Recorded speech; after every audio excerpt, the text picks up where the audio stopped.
Bien qu'ils aient beaucoup travaillé dans la première étape, les Vendéus ne figuraient pas à l'arrivée. Circonstances, trop de concurrence, ni l'un ni l'autre. Pluie et vent soutenus donc sur la barre de Mont ce dimanche et question bordure, les Vendéus en connaissent un rayon.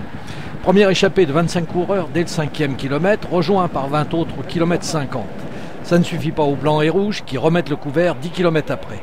16 coureurs composent ce groupe, 11 Vendéus sur 12 engagés aux avant-postes.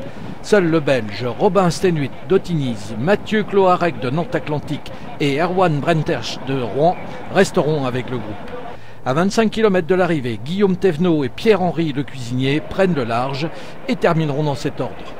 Le troisième de l'étape, un Vendéu, Romain Guyot. Avec le vent, ouais, c'était...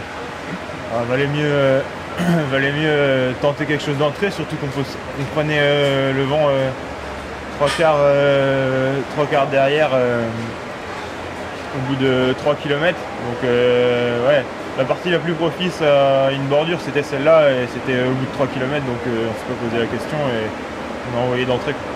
Ah oui, on est arrivé ensemble parce qu'on avait décidé. On a décidé dans les derniers kilomètres qui nous deux allait gagner, et puis voilà, on a choisi Guillaume, voilà. On était entre deux choix, soit revenir pour lancer le sprint pour un de nos sprinters, par exemple Pierre-Henri, ou soit donner la chance à Cardis. Donc en fait on était entre deux positions qui n'étaient pas favorables pour nous, puis en fait on n'a pas réussi à bien négocier. Puis aujourd'hui on avait à cœur de se racheter, donc voilà. Carton plein donc pour le Vendéu qui rafle presque tous les maillots. Troisième étape Rennes à Chantonnay mardi prochain. Tous les Vendéus seront là avant que certains partent courir à Marseille une manche de la Coupe de France.